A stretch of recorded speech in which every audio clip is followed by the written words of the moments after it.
Welcome to A Woman's Strength, empowering stories from struggles to triumph.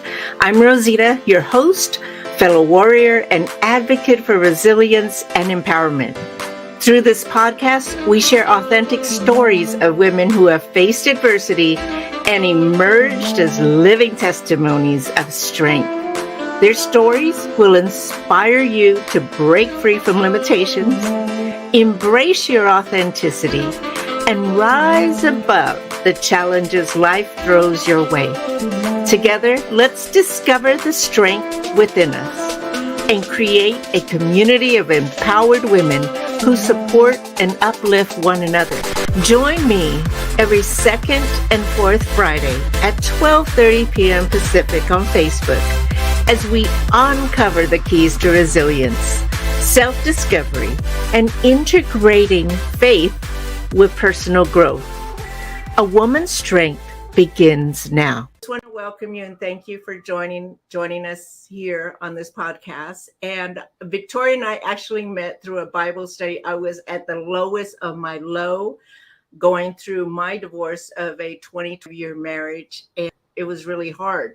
And I went to a Bible study that Victoria was leading, and she has this ability to connect with women, for one, but also when she talks about the pain and how we can get through it and how God is involved in it, and the humor, it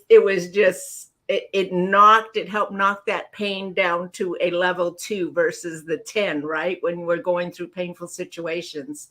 Yep. So thank you so much, Victoria, for that. That really catapulted me to leveling up in my faith as well as in my healing. Wow. Thank you for sharing. I mean, someone did that for me as well. So I totally know how you feel. And I know that it's absolutely necessary to walk alongside shoulder to shoulder with another woman who's either gone before you or is, maybe just one step ahead of you through the process, whatever that looks like, whether that's a divorce, a separation, the loss of some type of relationship. Anytime we're in a mourning season, we need community. So thank you for sharing. And again, like I said, someone did that for me as well. And then we pass it on because now I'm doing it. So Victoria, let's talk about a time where you were going through a struggle and, how did you get through it? What things did you do? And let's share some tips for the audience to be able to understand that they're not alone and that being in community, for one, is super important. Do you have a personal struggle that you want to share and how you got through it? So I think there's been many struggles. I think we can all agree that life has many challenges. And once we learn one thing, we use what we've learned for the next hurdle that's coming our way. I would say, before I get into a specific challenge, I would just say that you do need community, like we just agreed upon, but you also have to learn to love yourself. And sometimes we can get so busy with community, whether that's doing for others or just being with people constantly. And what we're really trying to do is avoid being alone with ourselves and or with God. So what I learned about myself is that I indeed was doing that. I was super social, always out and about. And so I would have these great full days with people that I cared about. And as soon as I was alone, I would be heartbroken again. And I felt really frustrated. Like, why do I feel like I'm making progress? But then as soon as I'm alone with my own thoughts, and it was always in the evening or nighttime, it didn't happen in the morning. Why do I feel like I'm weak again and I haven't made progress and I feel beaten down and really just like I've lost? And so what I learned is that, number one, I didn't love myself, and I knew I didn't love myself because I didn't want to be with myself. So I had to learn to love myself. And I did that by truly deciding to spend time with me. And I made it a priority. I made it a priority to learn about who I really was, what I enjoyed doing. Turns out I love going on walks. I love hiking. I love tennis. I love coffee and chai lattes. And so I needed to be okay with that and start to spend time alone, journaling, talking to God, dreaming again. And when I realized that was so good for my mental health, my struggles were no longer overwhelming. And I realized that I like me. And because I like me, I have hope for my future. And because I know God likes me, I can dream again. So, so yeah, I would say that that is the number one most important thing you have got to learn to do. And if you have children, specifically children like under 18 in your home, what I had to learn to do was teach my children to respect my time. Sometimes we can become such servants to our children that they think that that's literally our role in life is to just serve them. And there is a time and a place to serve our children. It's not our identity. I just like that is incredibly huge when you said that it's not our identity. It's part of who we are. You know, love being a mom, grandma, and you have to be able to learn how to fill that well within yourself Mm-hmm. to Yeah, give to others. totally. Oh, that was so huge. Because the reason why it's a problem, like let's say we decide, no, I'm the best mom in the world. I'll do anything and everything for my kids any time of the day, night. They just got a call, ask, and I'm there. Let's just say you take that route. Well, what happens when your kids are no longer in need of you or even rejecting you because they're going through that place in life where they're trying to create separation? If they truly are your identity, and you get your value and your cup filled from them, you're going to be real empty as soon as that season of life happens. And so, what I learned is that I had to teach my children to respect my time. And what that meant for me, I'm an early riser, so I do my best thinking and I have the most energy before 12 o'clock. So, what I taught my children from, I want to say 3 years old, honestly, is that if you wake up and mom's awake journaling, that's her time. Unless it's some type of emergency, it's my time. And so it's not going to be a long time, but it is her time. And so my kids learned that if they woke up and they saw me journaling or singing or praying, that they would just wait 10, 15 minutes until I was done. And I cannot tell you that has done wonders for our family, for my mental health, and even just for my daughter. My oldest is 12 now, and she does the same thing. She gets up and she does her morning routine, and she recognizes that it's in the morning that she kind of stabilizes herself, puts the most important things first, and then she's in a great mood to, do whatever it is that's coming next.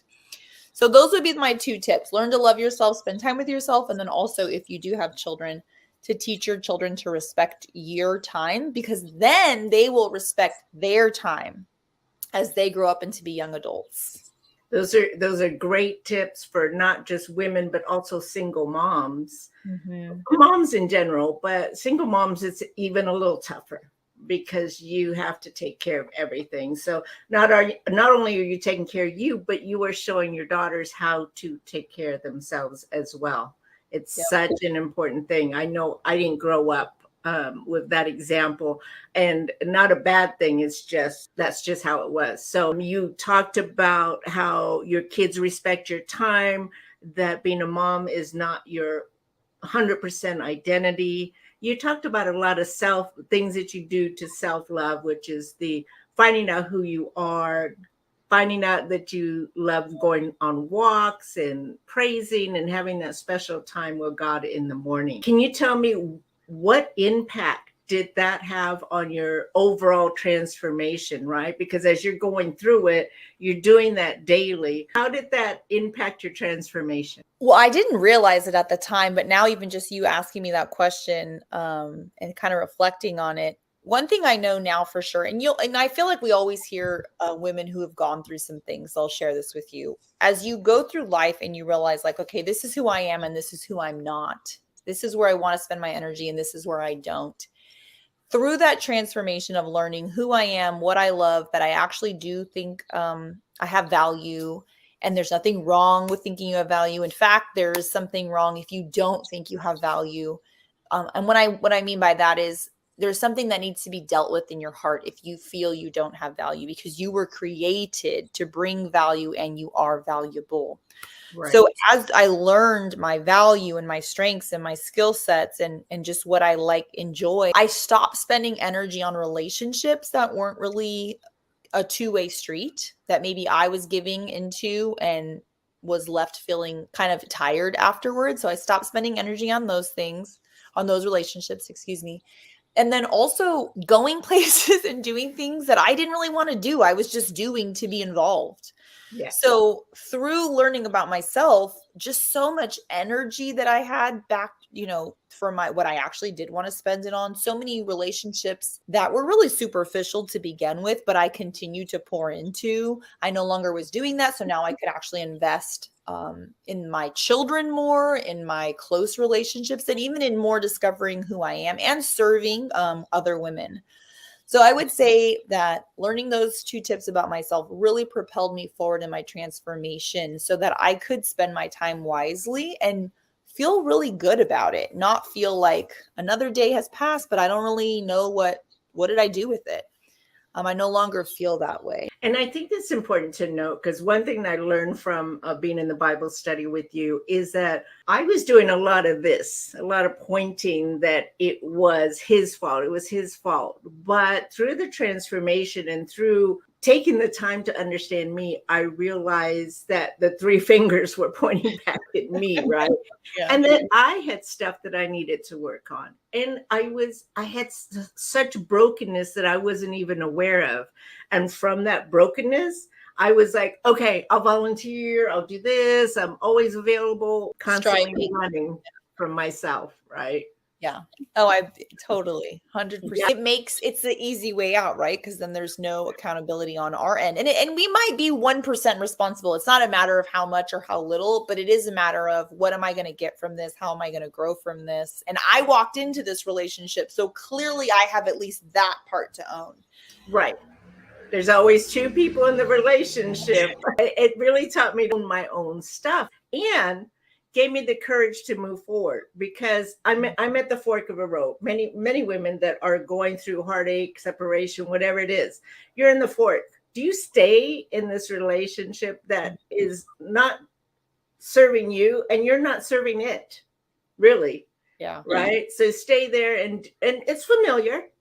And you can, you know the pain, you know the traps, stay there. Or do you then make a shift and decide, okay, I'm going to have some pain, unpacking these childhood wounds and understanding me. But the end of it, the other side of that is nothing but sunshine and being joyful for who I am, like being authentic. What would you say to the woman who is teetering, right? It is scary. I mean, even after, so Rosita and I met because we both were in relationships where there was infidelity. So even after I'd healed from that relationship, years later, I got into a different relationship, and it was the same. It wasn't the same situation, but there was a lot of the same emotional distance and emotional unavailability. And again, it was deciding, okay, now I know a little something about my value. Now I know a little something about what I'm willing to work through and what I'm willing to say, you know what, I've given it all I can and we're not meeting halfway. So now I know some things, and am I going to stay because I'm scared? Because really that's the only reason we stay. I'm fearful of what could be on the other side. Or am I willing to say, I'm going to be good either by myself, either way. So I'm going to take the chance of seeking more and wanting more for myself than just familiar pain. I just had to do that a couple years ago again. And once you've done it, you realize, like, I'm not going to die. I'm actually not going to die. And it does feel like you're going to die. I don't know if you felt like that, but I felt like, I don't think I'm going to make it. I really don't. My heart hurts so badly. And I think it's important to know that, yes, a piece of you is going to die. An old, unhealthy piece of you is going to die. We have to be willing to let go of the parts of us that got us where we don't want to be in the first place. And that's where the accountability piece comes in. I remember, and I've told you this before, but I remember when my coach said to me that I may be codependent. I was just like, oh no, there's just no way. Codependent. What are you talking about? He's the one. He. And all that did was keep me from growing and going anywhere, because I was so focused on how he did all these things to me. Yes. Well, I finally realized that I too brought a lot of junk into the relationship that I was completely unaware of. and that I had become codependent in this dysfunctional cycle. When I finally said, okay, from A to Z, at least A to M is my stuff, and I'm willing to own A to M. When I did that, then there was forward progress. And then I could see like, okay, I don't want to stay this woman. No shame. Like I didn't cause my childhood wounds. I didn't cause my, preteen wounds, but it is what it is. And I want to grow and heal. And that is when, like you said, like that young girl in me had to stop being the boss and stop triggering or allowing herself to be triggered and own, like, I'm an adult now and I can make adult decisions with my new framework, with what I know about myself today. Yeah. So talk to me about what role did your faith play in your journey towards triumph? So just today, funny you asked that. Just today, I was singing a worship song, and my daughter said to me, what do you mean when you say that you were lost and now you're found? And I said, oh, I was literally lost in this closet and God found me. And she's like, what are you talking about? And I realized I'd never told my kids when I was going through my divorce, or we weren't even divorced yet, the separation, I had a lot of suicidal ideation. My pain was so great. I felt so overwhelmed by just life that I just thought, surely if I just wasn't here, it would be a much better situation for everybody. So when I was in that space of thinking about suicide quite often, one specific day I was in my closet crying out to God, really just blaming God. Truthfully, you did this, you brought this man into my life, you knew, like just blaming, kind of a theme of my life before I was 30. God just spoke to me very clearly and was like, no, we're not doing this. You're going to get up. And so that's when I was laughing when I told my kids this story. Like I literally was lost. Like I was completely lost in my thoughts and my pain and my feelings. And then God brought me out. So for me, I don't believe I would be where I'm at today without faith, without my relationship with God. And it is a relationship. I rely on his input daily. I spend time daily, just like I would with my children. It's a real relationship for me. It brings me peace, hope, joy. I've learned self-control through my relationship with God. And so I personally don't know how people get through in tremendous heartache without God. I think there's a lot of people who will teach you to have positive vibes and positive thoughts. And if you just hold on to those, that somehow you'll make it. But that doesn't increase your capacity for relationship. That's just like a mind control game, in my opinion. So if you don't know the Lord, I highly suggest that he wants to walk with you through it. And he literally does make, I don't know if you would agree with this, Rosita, but he literally makes whatever you're going through manageable, because you're not alone, because there's hope, because that there is something that will come from what you're walking through in that moment. Totally agree, because I'm telling you, I have tried everything, mostly mask the pain, right? The drinking, the drugging, the unhealthy relationships, and just trying to find something to fill this hole I had in my heart. And I mean, tarot cards, hypnotherapy, everything. And then I finally said, okay, well, let me give this God thing a chance, because I was fearful of being, I don't want to be a holy roller. I don't want to do this and do that. I don't want, to change my life. But honestly, I don't want to change my life because I'm doing such a great job, man. And I just finally said, okay, it was during my separation where I finally decided I'm going to surrender. I just have to surrender to God, because nothing else worked. And I was tired of being tired, and I wanted to change. I mean, I had already had 5 decades, before me. And how was I going to spend my next 30 years? And I just thought, no, I need to change. And I was so broken. I felt like I truly had a father that was going to be there for me, no matter if I looked jacked up, if I cried all the time, if I didn't have any money. Like, it's a love that I've never experienced. And it gave me the courage to keep on moving forward. So here we are today. Literally like walking testaments that what we think are going to be the worst events of our life have the potential to catapult us into just a completely different version. I believe that as I have been walking with God and like life has been happening still, because life didn't just get better, but my perspective, my attitude changed. Mindset. Yeah, Yes. it changed completely. I would even kind of laugh, honestly, probably like 2016, 2017. My situation hadn't changed much. My ex was still my ex. I was still a single mom. I was still working full time. So my life hadn't changed much, but my attitude and my ability to be happy and grateful were exponentially different than just a few years before that. And I remember one day just cracking up laughing to myself because I thought, your life hasn't really changed, but here you are skipping down the street, and I just thought, like, wow, this is like, who are you? Like, this is not you. And I tell my kids, honestly, I tell them, thank God for God, because if you had the mom 10 years ago who I was, it would not be pretty. But because I have been renewed and just transformed, you are living in the fruit of all of that healing that God has done in my heart.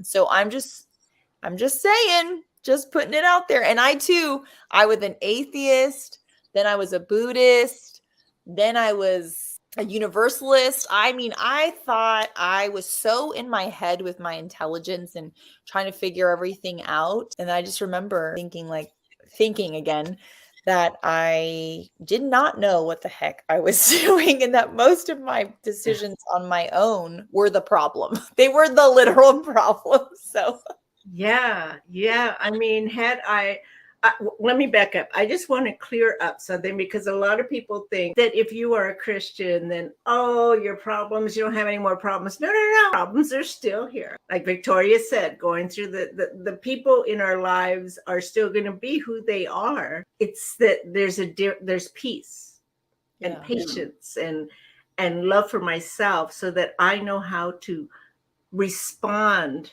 and not react. So much information that you gave us in terms of loving yourself, taking time with God, valuing yourself enough to know that you need to take that time for yourself every morning.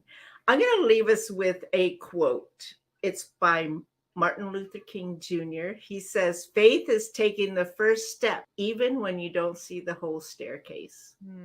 I love that. Yeah, that's actually perfect for where I'm at today in my season. So thank you for sharing that. Yeah. Bye.